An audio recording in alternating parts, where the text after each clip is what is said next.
$42,000 tires. Oil changes that cost as much as a brand new Toyota. We're ranking the most expensive cars on Earth to maintain, from merely painful all the way to financially radioactive. And the one sitting at number 1? Its yearly upkeep can burn $250,000 before you've driven a single kilometer. This list doesn't really start with the cars. It starts with one idea the dealerships never put in the brochure. When you buy something this rare, you're not buying a car. You're adopting a patient. A gorgeous 1,500 horsepower patient that needs specialist care, flies its own surgeons in from Europe, and sends you the invoice afterwards. And the medical bills never stop. So let's climb the ladder, starting at the bottom, where the bottom still means 5 figures a year. We start with the gentle one, the one that looks reasonable. The Maybach is the car billionaires use when they don't want to look like they're trying. Reclining rear seats, champagne flutes in the armrest, a cabin quieter than most libraries. And for the first 3 years, life is good. The warranty does the heavy lifting, then the warranty ends. Therefore, the owner meets the real Maybach. This thing is less a car and more a data center on wheels. Air suspension at all 4 corners, active engine mounts. Layers of electronics controlling everything from the seats to the way the doors close themselves. When one of those systems throws a tantrum, you're not fixing a part. You're paying a specialist to interrogate a computer that costs more than most people's first car. A single air suspension unit failing can run into the thousands. The handcrafted interior. Every panel is bespoke, which is a lovely word that means we'll tell you the price after we've finished. Annual upkeep comfortably climbs into 5 figures, and that's before insurance looks at the repair bills and quietly raises your premium. And here's the quiet killer nobody mentions: depreciation. A Maybach can shed enough value in year 1 to buy a normal family car outright. So yeah, not great. But compared to what's coming, the Maybach is basically a Honda Civic with manners. Up to this point, we've been dealing with a luxury car. That changes now, because a Rolls-Royce Phantom isn't really built to be owned. It's built to be inherited. The Phantom is the most serene car in the world, and it stays that way through a frankly unreasonable amount of engineering. The body uses huge aluminum panels. The interior is stitched by hand over hundreds of hours. The headliner can be ordered with actual fiber optic stars in the roof, all of which is beautiful, none of which is cheap to repair. Crack one headlight assembly and you can wave goodbye to 4 figures easily. Tear a seat that was hand-finished by one specific person in England, and Rolls-Royce will happily recreate it, at a price that assumes you own a yacht. Routine servicing runs a few $1,000s a year, but the major services that come around every 10,000 miles can climb past 10,000, and the air suspension and electronics push it higher the moment anything goes wrong. And almost every part is made to order. There's no rushing down to the shop for a Phantom water pump. You wait, you pay for the privilege of waiting. That's the kind of number that makes accountants cry. But the Phantom at least has the decency to be comfortable while it drains your account. The next car offers no such comfort. The next car wants to hurt you. The Maybach and the Phantom were round 1. The Aventador is where the gloves come off. On paper, it's a dream. A screaming, naturally aspirated V12, scissor doors, a shape that looks like it was designed to start arguments. But underneath the theater sits one of the most expensive ownership experiences money can buy. Start with the clutch. The early Aventador's single-clutch system is notorious, and how fast it wears depends entirely on how you drive.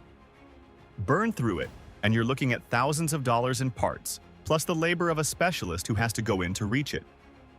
Then the brakes. The carbon ceramic discs and pads alone run around $15,000 a set, and that's before the labor. They're brilliant. They stop the car from 200 like an anchor hitting the seabed. They also cost as much as a used car every time they wear out. Add specialist tires that don't last long when you actually use the performance, plus insurance premiums that treat the words Lamborghini and young owner as a personal threat, and the running costs stack up fast. If you're wondering how anyone affords this casually, so is everyone else. Still, the Aventador is a screaming, visible kind of expensive. You can see where the money goes. The next car hides its costs inside a battery pack, and that's where things get genuinely frightening. The McLaren P1 was a glimpse of the future, one of the original hybrid hypercars. A petrol engine and an electric motor working together to produce numbers that physically rearrange your internal organs. It's a masterpiece. It's also a logistical nightmare to keep alive.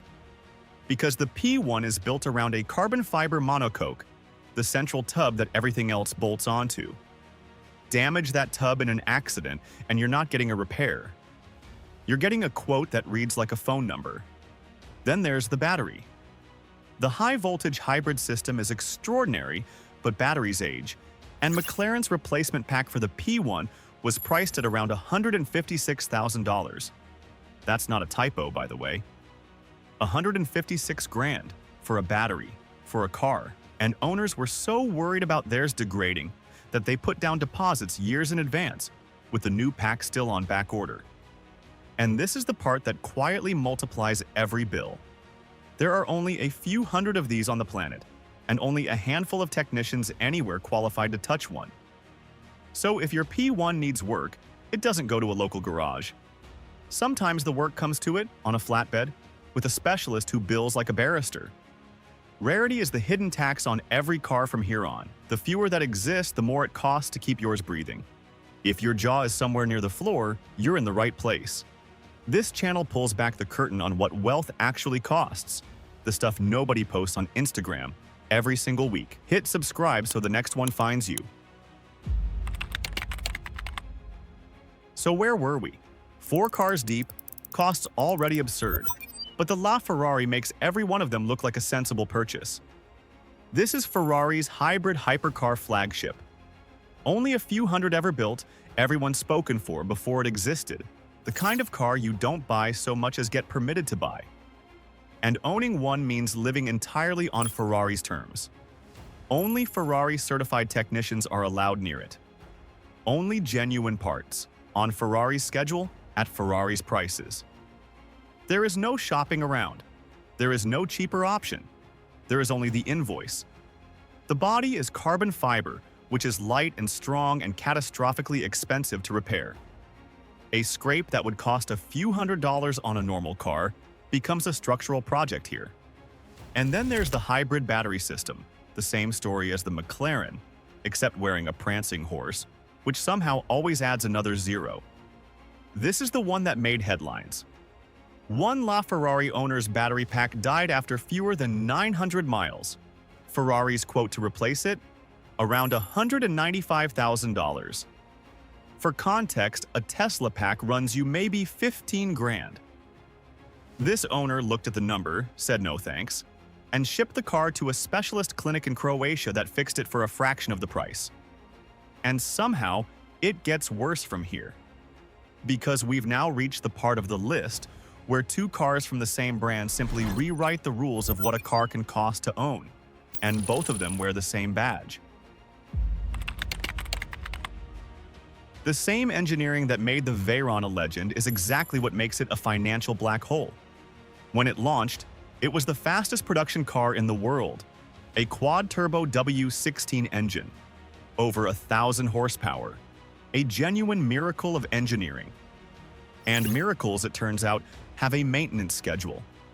Let's start with the tires because this one's famous. A full set of specialist Veyron tires is often cited around $42,000. $42,000. 4 tires. And it gets better, in the worst possible way, because at top speed, those tires generate so much force that the wheels themselves are recommended for replacement on a schedule, roughly every 10,000 miles, and a fresh set runs around $50,000. So every couple of years, the corners of this car alone can cost you more than a luxury sedan. If you're wondering how that's even legal, so is everyone else. Then there's the legend of the fuel system.